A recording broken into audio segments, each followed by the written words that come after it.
पूछतानी सरे आम लेला कैसे बा हो लगे आके खुले आम लेला दे बाधे रही तमाम लेला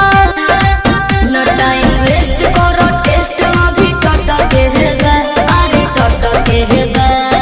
तनी देखी जरा आवा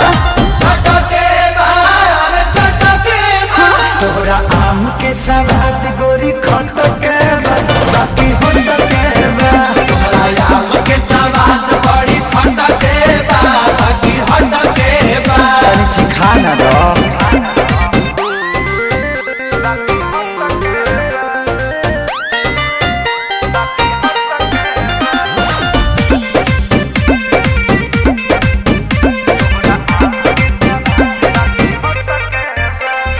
खेत खाना दानी बा बाप के बागानी बा ओहरे बागाने के आम बा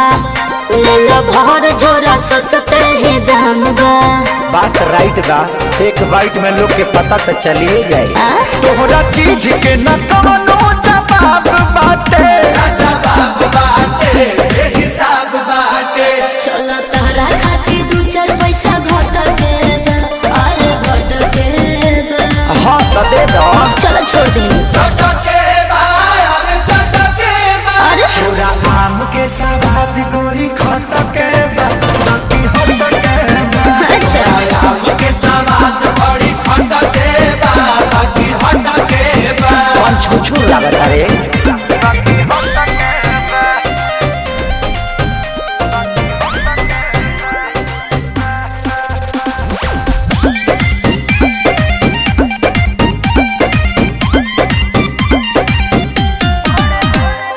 बड़े बड़े साइज बा भावना ना जायज बा सौदा बा पाकल न कांच बा अच्छा। वक्त कहता ने अभिनव सच बा